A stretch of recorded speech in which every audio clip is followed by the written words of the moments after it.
You are in the Western world, and many times in ordinary discourse, you talk about the fourth industrial revolution. You talk about nanotechnology. You talk about 5G. These are the things that you talk about. But I know somewhere in South Sudan, they are not talking about those things. I know somewhere in Tigray, in Ethiopia, they are not talking about those things. I know somewhere in northern Mozambique, not talking about those things. I know somewhere in Chad, in Mali, in Mauritania, in Ambazonia, they are not talking about those things. They do not have the peace of mind that enables them to talk about those things. Those are the things that are going to revolutionize and change the continent of Africa. Those are the things that we expect you to take back home.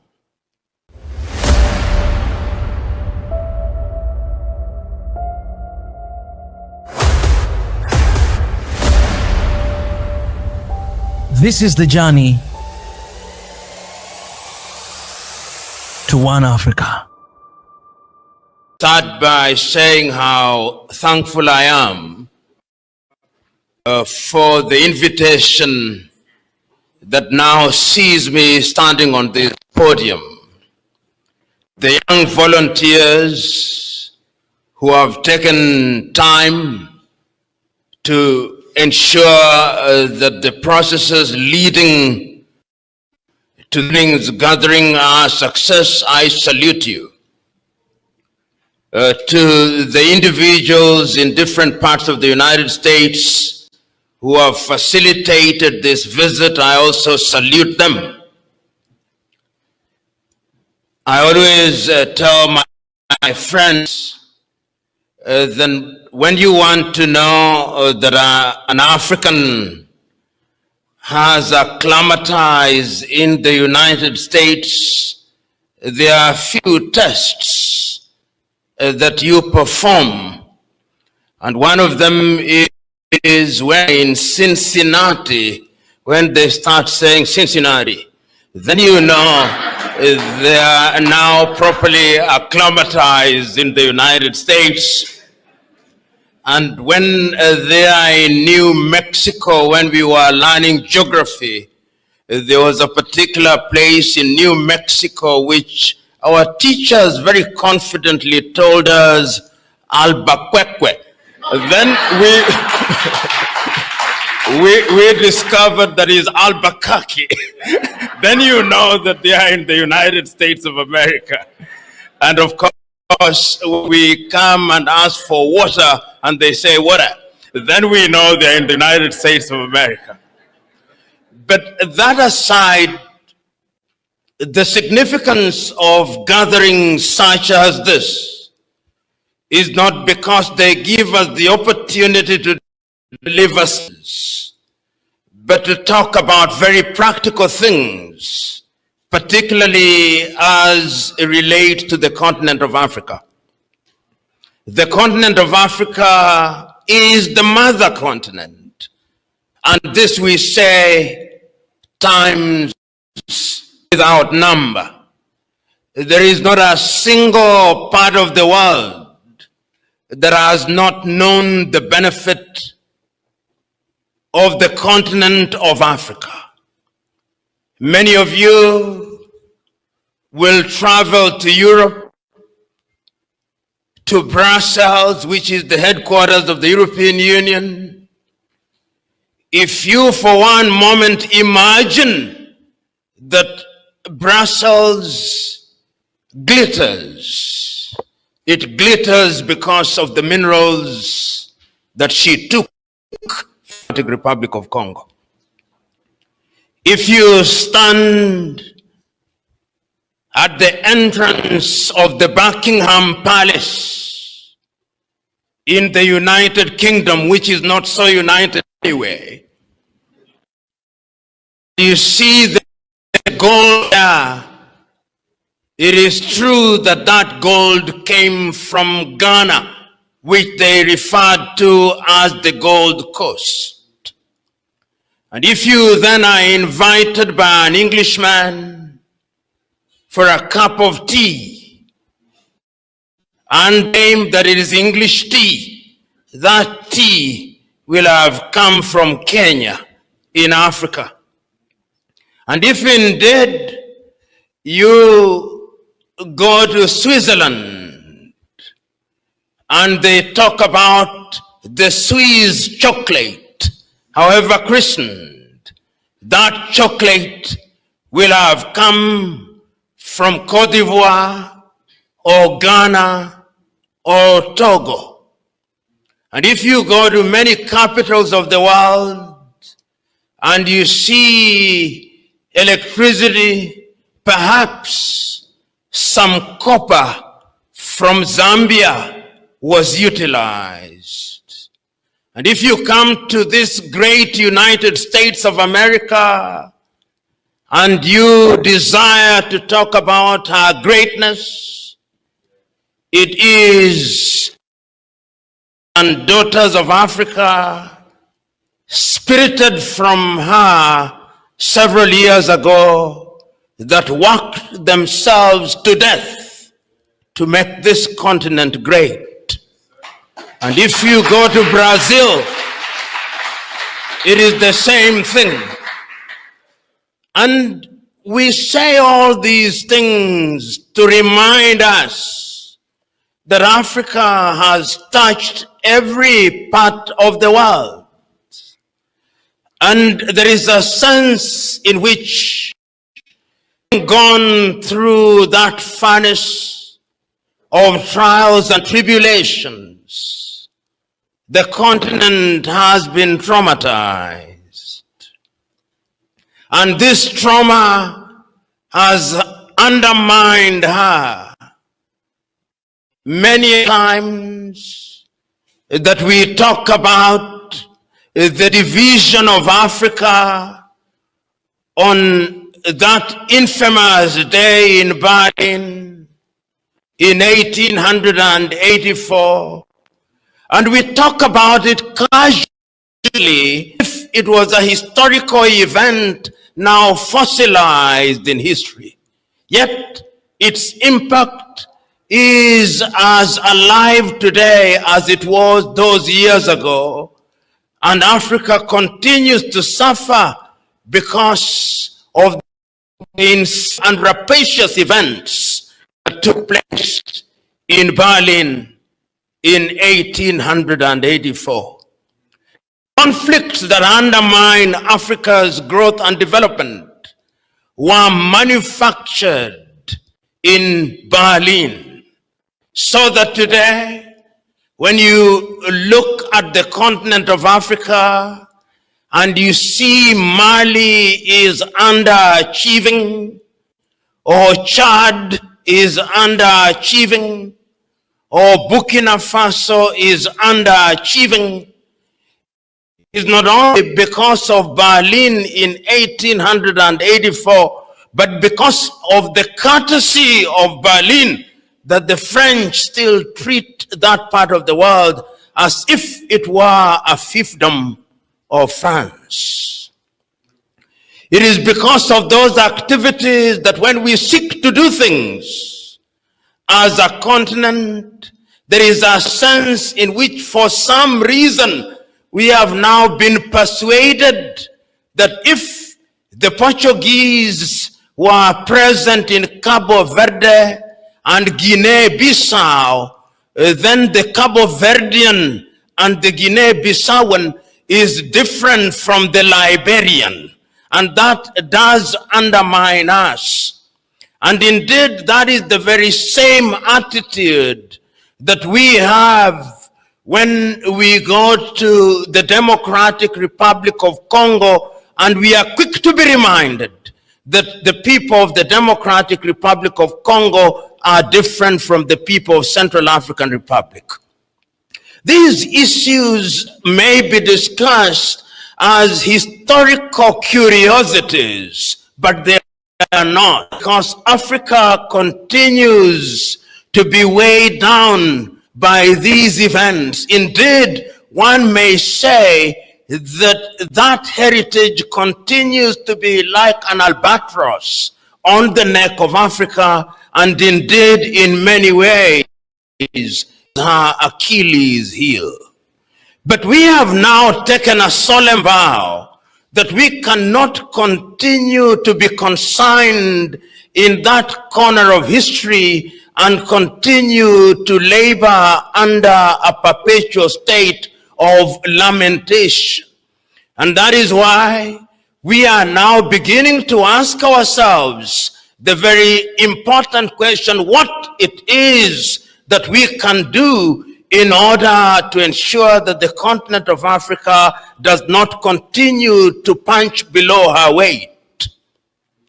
And indeed, this question is one that has troubled many Africans, or those who belong to the continent of Africa, or those of our sons and daughters who live in the diaspora.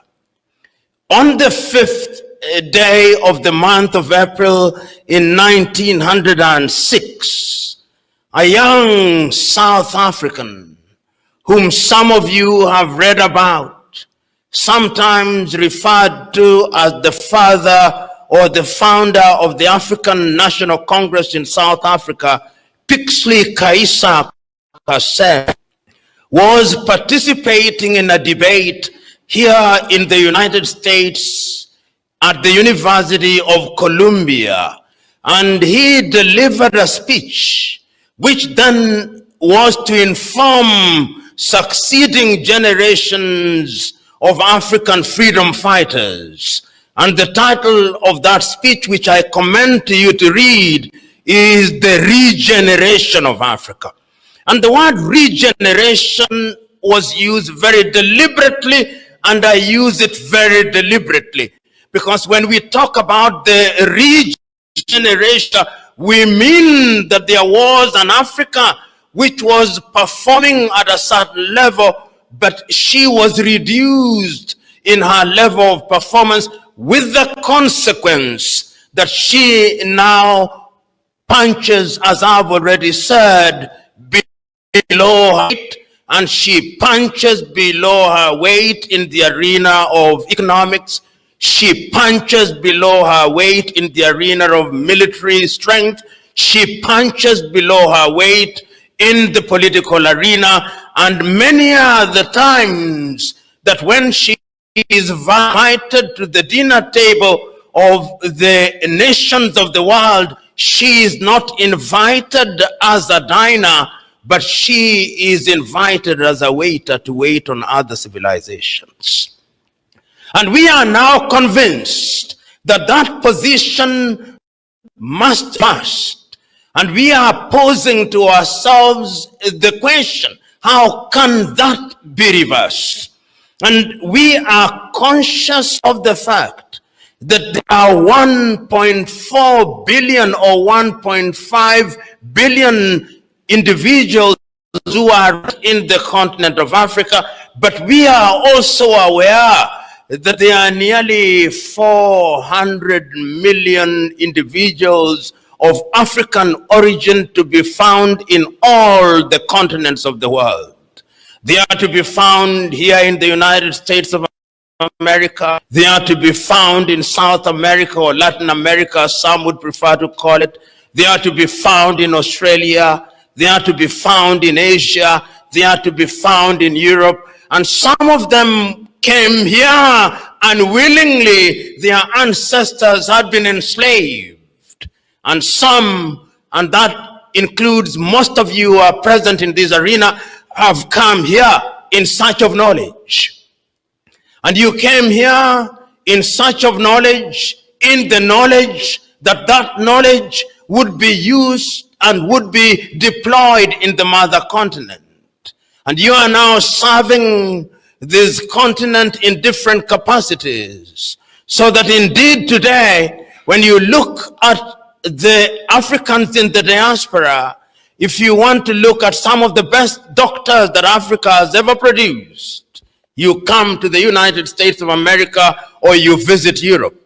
If you want to find some of the best engineers that Africa has ever produced, They come and they are resident in this continent. If you want to look at the best architects, they are to be found here. If you want to look at some of the best lawyers, they are possibly to be found here. If you want to look at the best academicians and researchers, they are to be found here. And despite the fact that they have geographically relocated from the mother continent, there is something that is resident in them and alive in them that asks them the quintessential question: what can we do in order to contribute to the development of the mother continent? And that is what legitimizes this gathering this evening.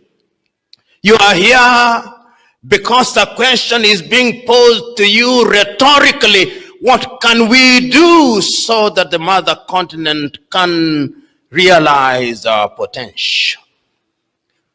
During the short period that I've been here, I've been asked many questions, but those many questions can actually be conflated. A single question: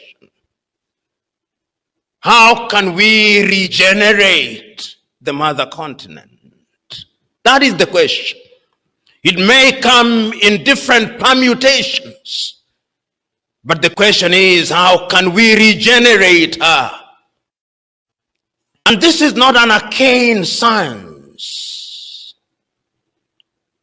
It can be done, and it has been done. And many of you, in your many ways, are doing it. But the question is, how to do it better?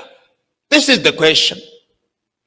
Many of you who are present in this room are aware that it is because of your remittances every month that your families are alive today.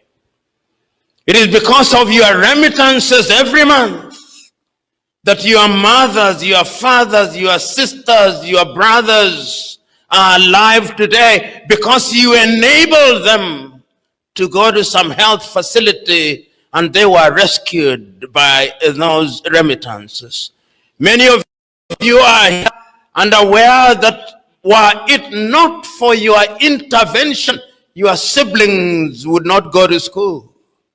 Many are here who have come out of their environments in Africa because the environment was hostile and they could not fulfill themselves, but yet the basis of their departure from the continent notwithstanding, they are still asking this nagging and this perennial question: what can we do to generate or to regenerate the continent of Africa? That same question that Isa Kaseme asked in 1906. You know, you are in the Western world, and many times in ordinary discourse, you talk about the fourth industrial revolution. You talk about nanotechnology. You talk about 5G. These are the things that you talk about. But I know somewhere in South Sudan, they are not talking about those things. I know somewhere in Tigray, in Ethiopia, they are not talking about those things. I know somewhere in northern Mozambique, not talking about those things. I know somewhere in Chad, in Mali, in Mauritania, in Ambazonia, they are not talking about those things. They do not have the peace of mind that enables them to talk about those things. Those are the things that are going to revolutionize and change the continent of Africa. Those are the things that we expect you to take back home, so that Africa, as I see her today, and I'm not a doctor, but I think I can be some license to use a term that is medical and particularly in the arena of mental health, that Africa presents in a very schizophrenic way. She has a split personality. There are parts of her that can talk about the things that I've mentioned, but there are parts of her that cannot afford that luxury. But yet, we cannot allow Africa to be overtaken during this fourth industrial revolution. The question is, how are you going to facilitate that? When I look at the mobile phone, it came when I was alive and well and an adult of sound mind, the mobile phone. I've seen her grow. I remember the days when if you owned a mobile phone which was mounted in your car, it was a symbol of your social status. I remember those days as if it was yesterday. I remember when it graduated, when Nokia was the thing that you had to have in your pocket. And if you had it, you had to have every excuse to expose it to whoever was sitting next to you. I remember those days so very vividly. And I remember that there was at one time BlackBerry, and you had every opportunity to demonstrate to your neighbor that you are the proud owner of BlackBerry. I remember those days vividly. And I remember that we grew from that, and there were only things that you use for communication. But I now know for a fact that that little gadget has revolutionized the banking sector in Africa. You can sit in the comfort of this room and send money to your mother or your sister in Banjul in the Gambia, or Freetown in Sierra Leone, on Morovia or Bangui or Mbambane in Eswatini. That is how technology has changed the world. Whether you call it wave or you call it anything else, it has changed the world. Why do I say that? That because the contribution that you are allowed, or you ought to be making to Africa, should be sensitive of the technological realities that are now rampant in the world and are changing African societies. When my good friend Dr. Njenga was speaking and talking about Wakanda, this movie was played, it was sci-fi. That is what you saw it for. There is now an attempt to construct that sci-fi and bring it on the ground, so that Wakanda, in the manner in which he presented here, may be something that it is up there high. But if you break it down, you are simply saying that we are trying to look for African solution to African problems. That is my understanding of the Wakandization of these particular issues. So that we as people in the African continent must ask very fundamental question: what is it that we can do? And I want to say a few things so that I do not give a wordy account of what is obvious. The diaspora is critical for the next phase of the growth of Africa. The statistics vary depending on who is saying what. But there is unanimity on one thing: that the remittances that Africa receives from her sons and daughters in actual dollars is anything between 30 and 50 billion United States dollars. That is what is documented. There are other intangibles and other undocumented support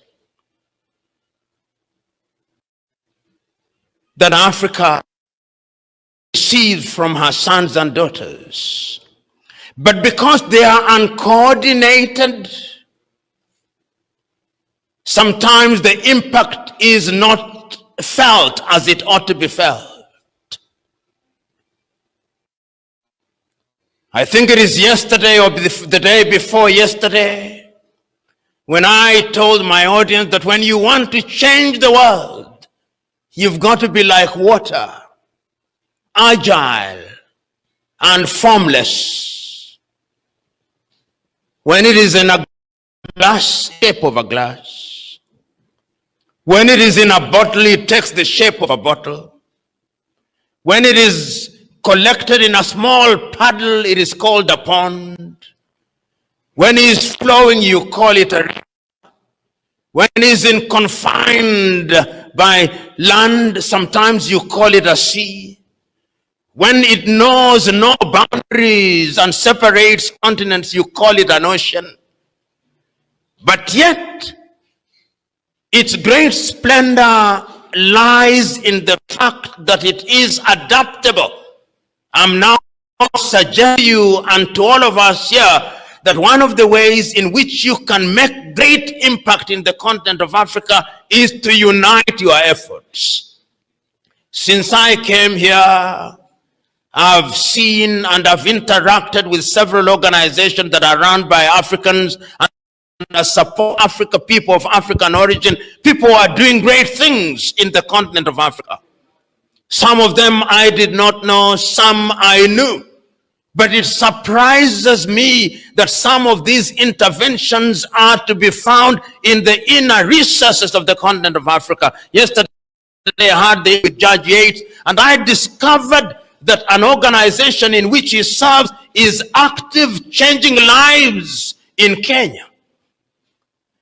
This morning I interacted with Dr. Lewis, and I discovered that some of the work they are doing is changing lives in Tanzania. And many more stories that have not been told and which are known to you. Ladies and gentlemen, I believe that Africa is a great continent and is capable of even being greater. The question that you must ask yourself and pause for a moment to ponder over is what you can do. Even as I'm here, if I was an evangelical priest, I would ask you to pause for a moment and empty your minds and think about Africa. That continent that is shaped like a question mark. And ask yourself, what question is she asking you? I'm speaking particularly to the younger generation who are present here. Ask yourself that question. You've come here to the United States of America to acquire that knowledge. How are you going to deploy that knowledge to change your village? Ask yourself that question. I'm not asking you to physically relocate to Zimbabwe or to Zambia or to Sierra Leone or to Nigeria or to Ambazonia or the Cameroon or Senegal. But I'm asking you to find a way of stretching your hands in a sustainable way and save your mother continent. There used to be a basketball player in this United States of America called Dikembe Mutombo. He did not say many wise things, but he said one wise thing. That when you have used the elevator to take you up, make sure it goes down to bring others up. You have come here via an elevator, make sure the elevator goes down.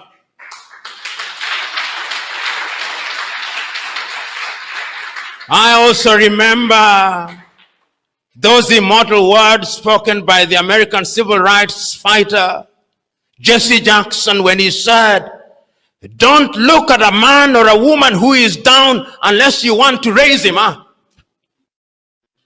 Suggesting to you, for those of you who are not of African origin, forget about the images that are played by CNN of doom and gloom.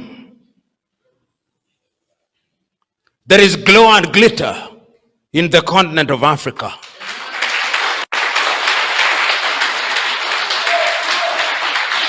And I'm suggesting to you that we can improve that image, because tell me, what is there in the world that can never be made even better? That is our duty. We come from a continent whose sons and daughters have demonstrated that they are resilient.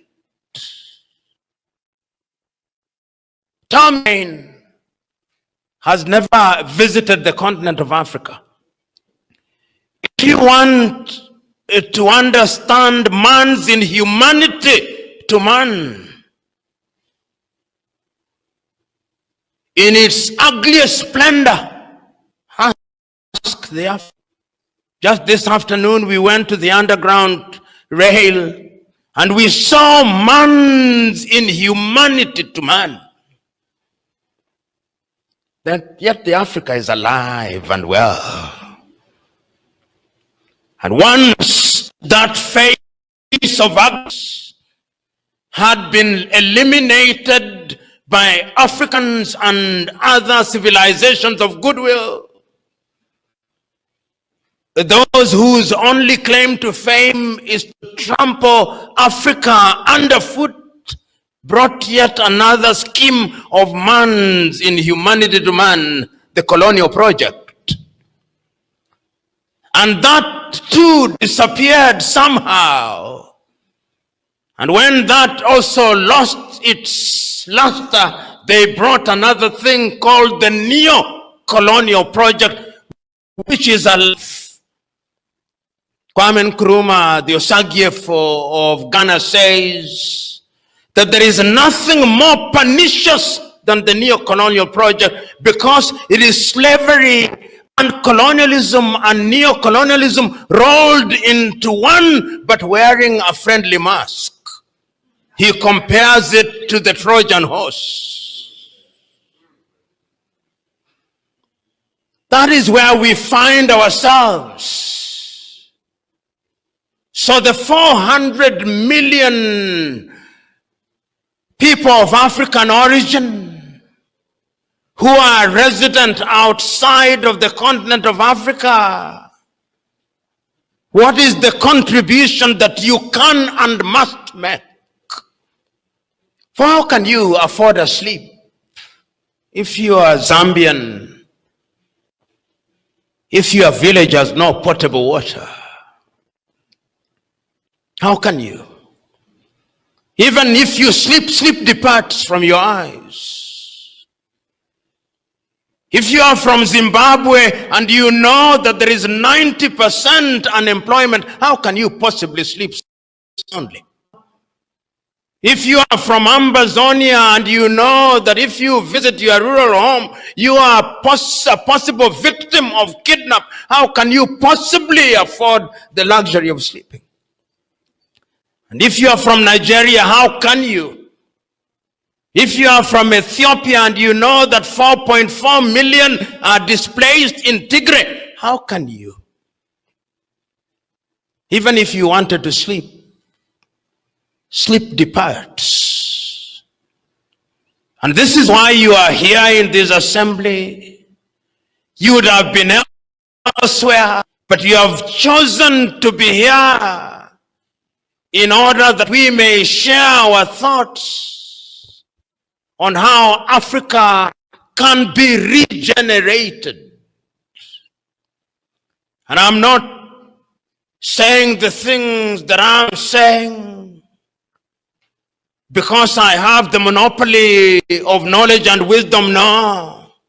Any one of you who have been bitten by the bug of Africa could have been possibly invited here, and you would possibly be saying the same things with greater passion and possibly greater eloquence than I can ever master.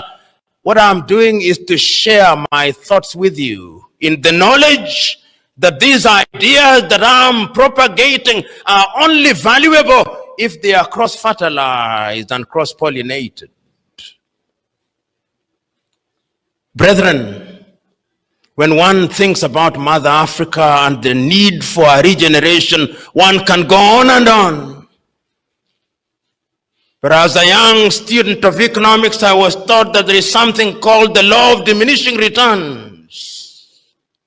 And that law is now beginning to operate in your minds and hearts. And that law now tells me that I must conclude.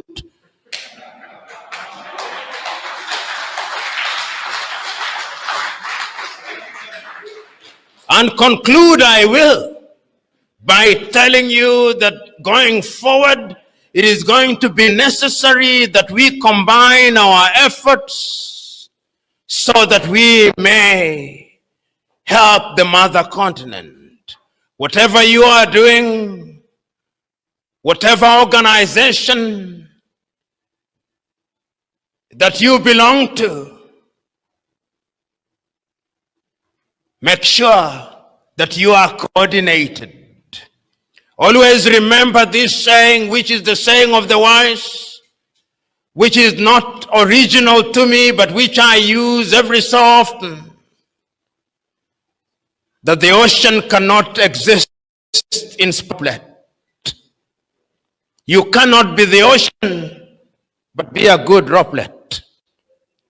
Always remember that the tree cannot be the forest, but there is no forest without a tree. Be a good tree. That is all we ask. I have no doubt in my mind that those of us who are in the mother continent, the little things that we are doing, and the little things that we are doing, if we combine our efforts, we will not change the world dramatically. But what we will have done will change the world. Because I'm in the United States of America, the man with whose quote I want to conclude happens to be an American, Ralph Waldo Emerson, who said that if you make the world clean, don't complain. Sweep your front yard. And once you sweep your front yard and your neighbor sweeps their front yard, the whole world will be clean. And I remember Ralph Waldo Emerson also said that it's a better mousetrap than your neighbor, then even if you live in the wood, the world will make a wooden path to where you live. I'm asking you today to sweep your front yard and to make a better mousetrap. And together, you of African origin, whether you relocate physically to Yaoundé in Cameroon or you do it virtually, I do not care. What I care is that you are making a contribution and you are changing your village, hamlet by hamlet. It can be done, it must be done, because if it is not done, we ourselves may be done. God bless you. Let's give one more innovation to Dr. PLO.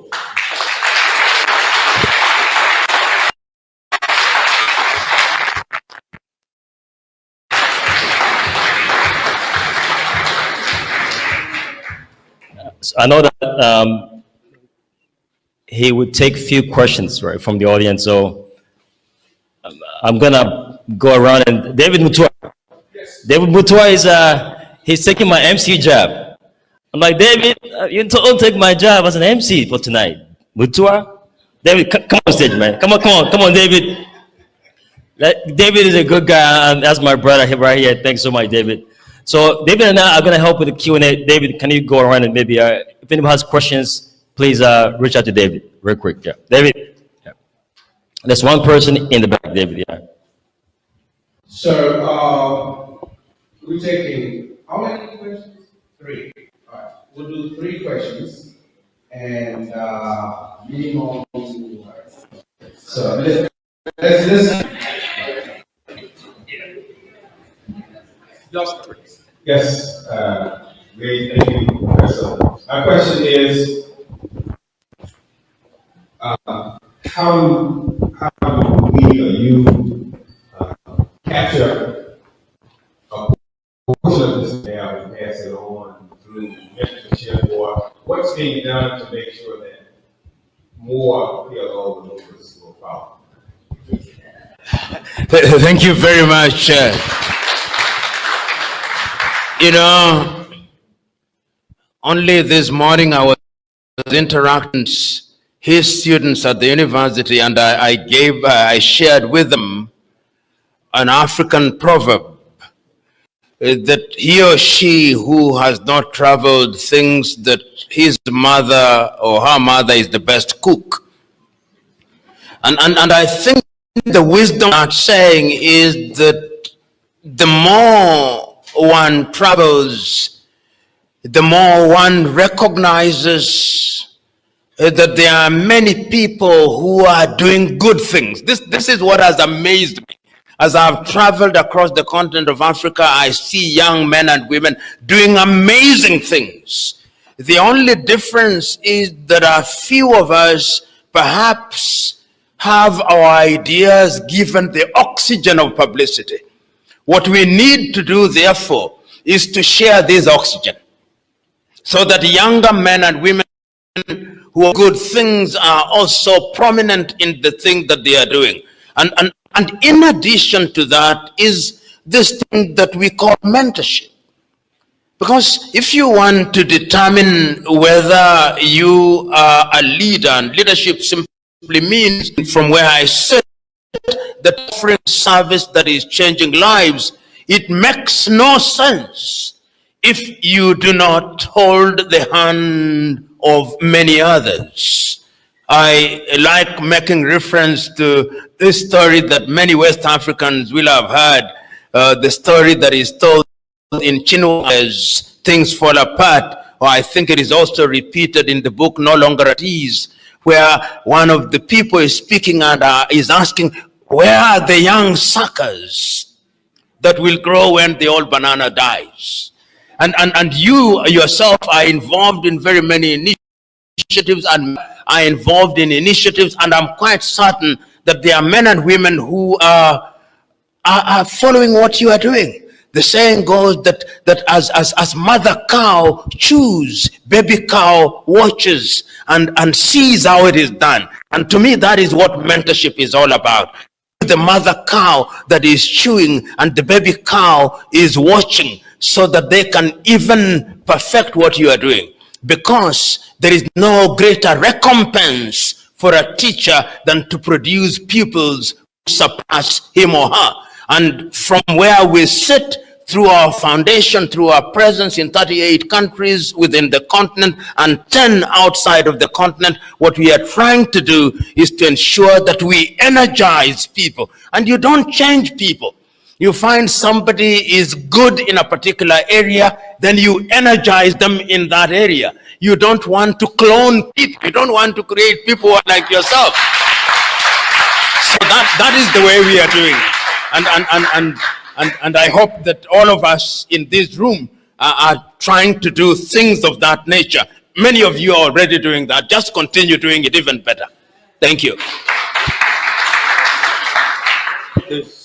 There's a question. All right, now we get the next person for the question. We go to the young man here.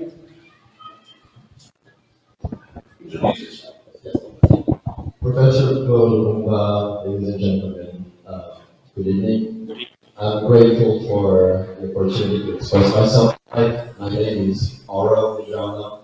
I currently represent Madagascar, and I am economics and mathematics student at Northern Kentucky University. I have been in the US for 2 years now, and my presence here is, I would say, a succession of blessings from having been raised in Morocco for 7 years and then in Cote d'Ivoire for the end of high school, to being here tonight, to having traveled in about Africa and Europe. And I have two questions. What can I do as a college student to locally make an impact? Because for now, with the sanitary situation, I can only travel back home, so I have to be in my classroom and with my peers. So what can I do in this area to make a difference? And my second question is for you, Professor Flo. If you were 20 years old, what question would you ask yourself to make sure you're on the right track, to make sure you're about to press the right button, to make sure an elevator goes down and comes back even higher? Thank you, Professor. Thank you. Very, very useful questions, and I'm glad that you've really traveled across. You are in Morocco, you are in La Côte d'Ivoire, and you are from Madagascar. Those of you who do not know Madagascar, some of the longest names are to be found in Madagascar, even their own capital, Antananarivo, or their former president, Rava Alomanana. So if you...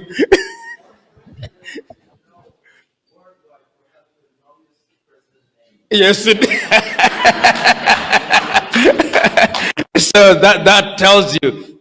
And already I think you're on the right track. I want to start with the first question that you posed directly to me. That question I had when I was 18 years old. I was a Form 3 student, and I remember this very distinctly. We started a small youth club in my rural home.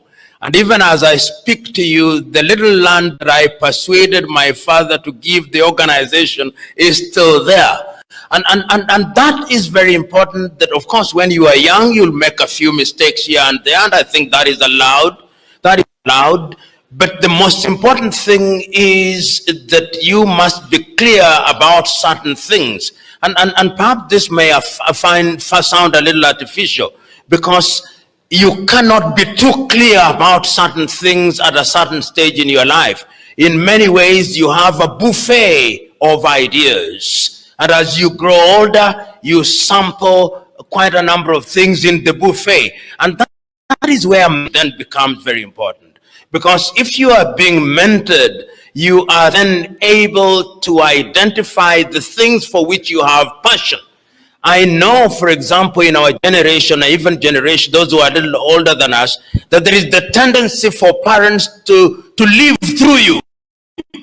A parent who could not be a doctor now says, we must have a doctor in our house. And you have no passion at all for medicine. And you are being forced to do this thing. Or, you see, we must have a lawyer, and some of you will be familiar with this kind of thing. Yet your son or daughter be a DJ. Let the fellow be a DJ all they want. but and continentally, I think that the people of Africa in the diaspora should now even demand observer status at the AU. So that at every meeting of the African Union, you have 15 minutes to address the African heads of states and government on the state of the diaspora. And I think that is something that if you did, you can achieve.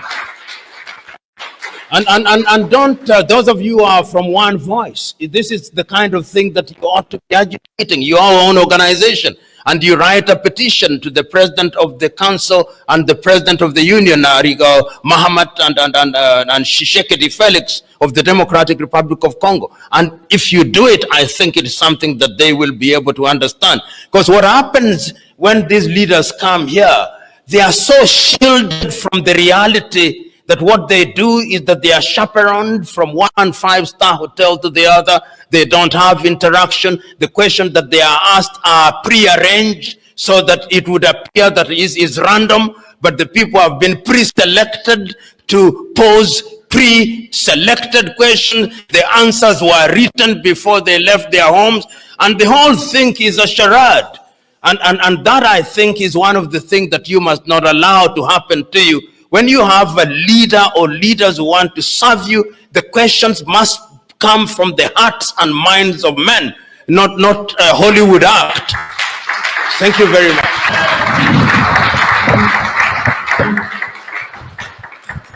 There is a young Kenyan there who at one time I was asked, Otieno was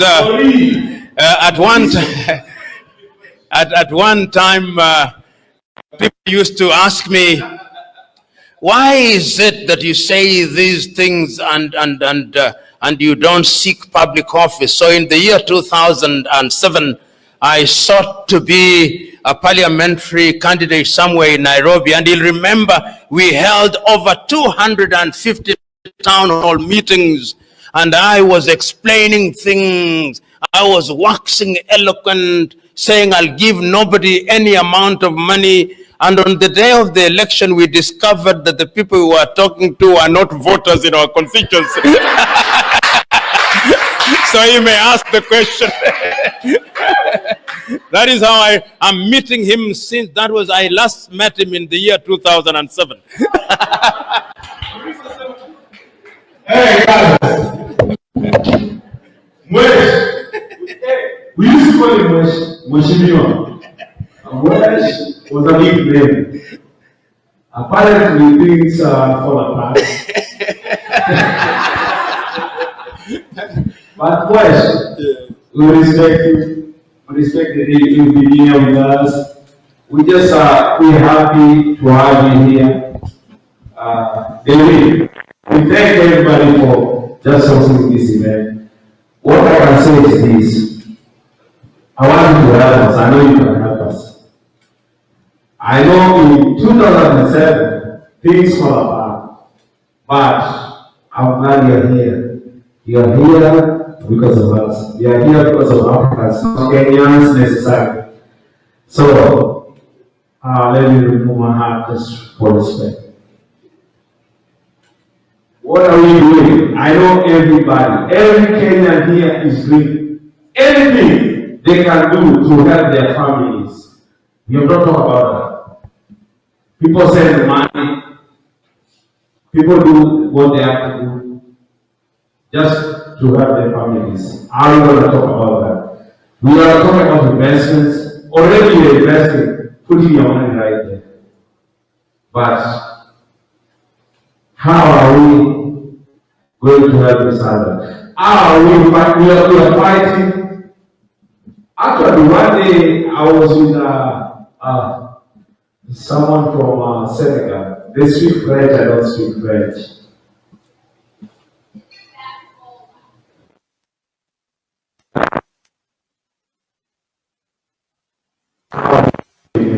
We have to help each. We have to lift each other up, you know.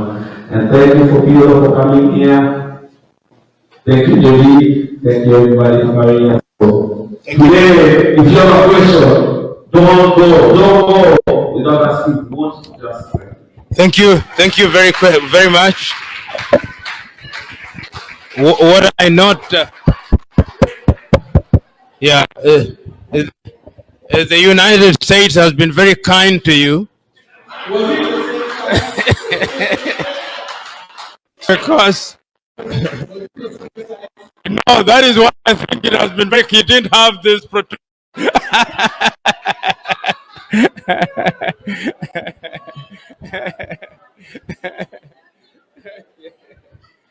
Okay, just one more question. Let's have one more question and then we close it. Thank you. Thank you. I think let's have the lady from Senegal, or rather from Sierra Leone.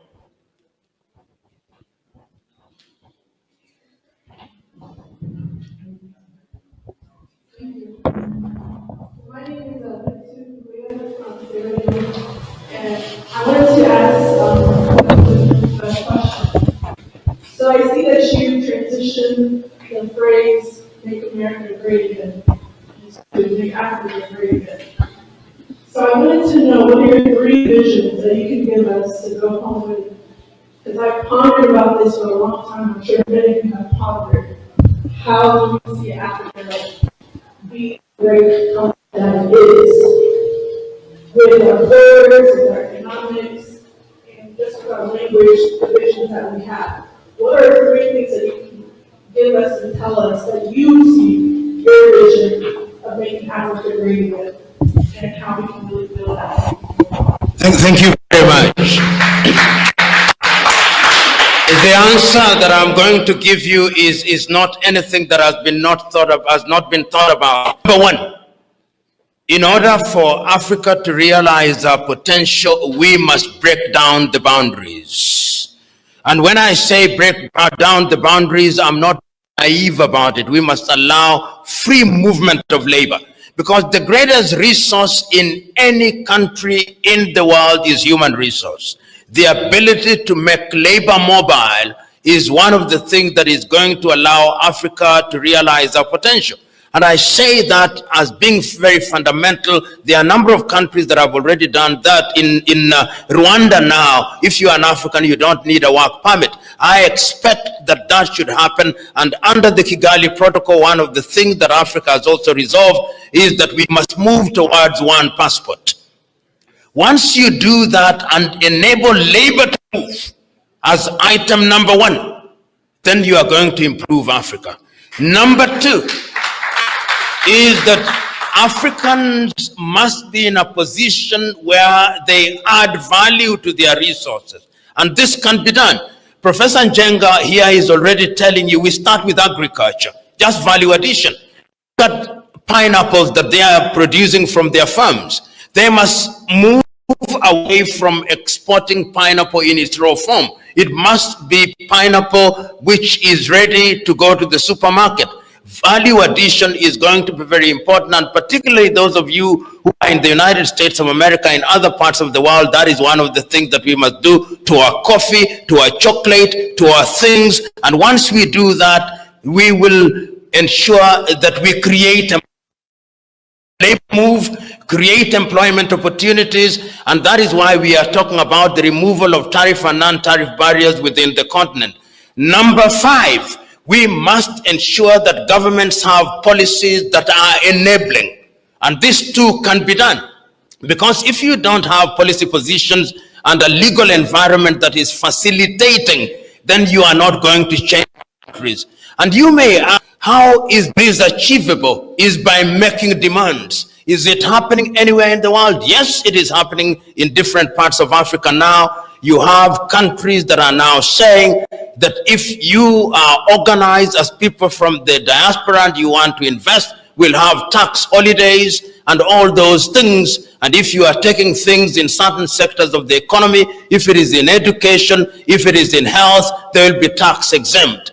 All these things that I'm saying are not things that are coming out of my mind, because I know that under Africa Agenda 2063, they have been articulated under the 7 pillars of the African development for 2063. And they've also been re-articulated in the instruments of the Africa Continental Free Trade Area. And if you look regionally, they have also been articulated under the instruments of SADC, those of ECOWAS, those of Central Africa, those of the East African Community, and those of Maghreb. What we ought to do, in my view, is to go into a phase of implementation.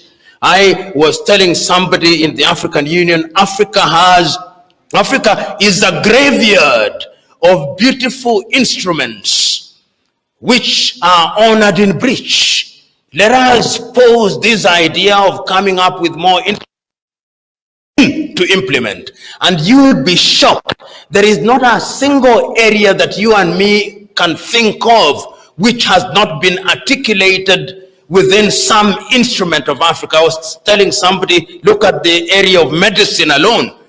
As early as the year 2001, on the first day of April in Abuja, in Nigeria, African governments met and said, we are each going to dedicate 12% of our budget in the area of health. Only Botswana and Rwanda did it, and they were 10%. If you look at the whole idea of having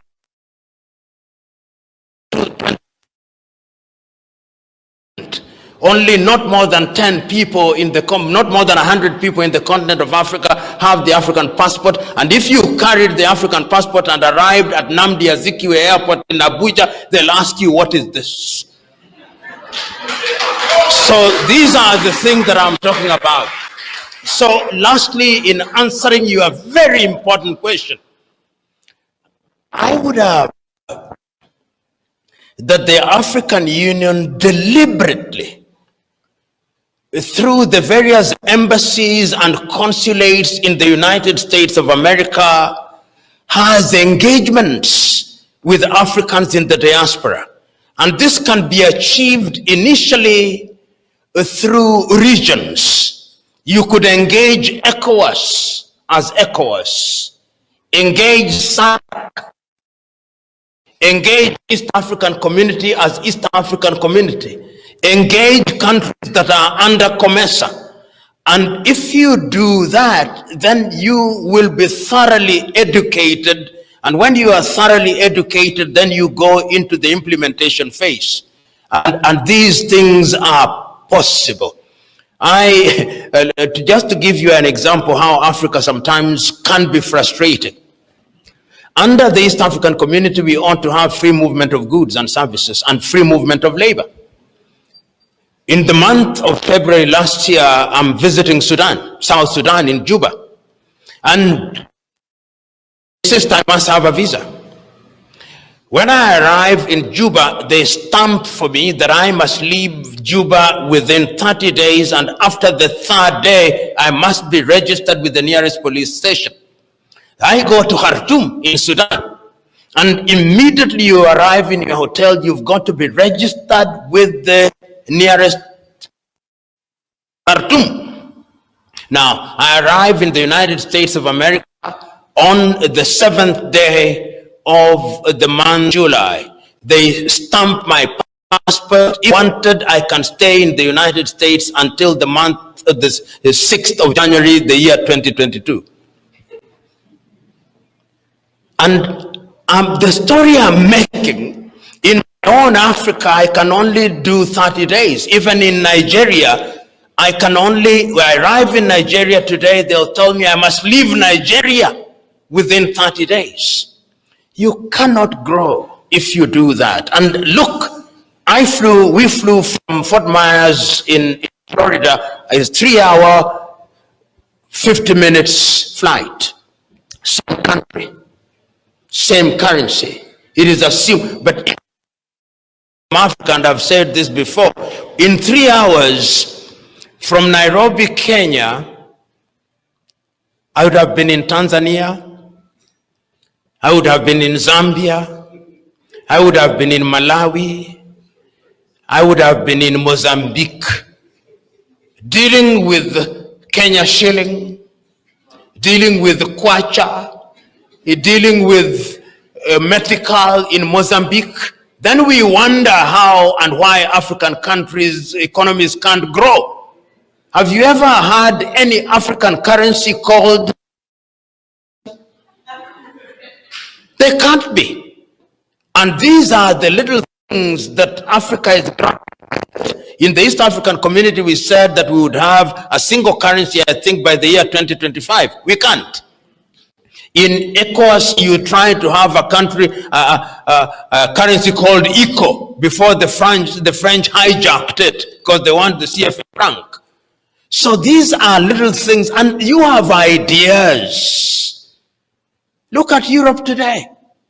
27 countries. You move from Bratislava in Slovakia to Lisboa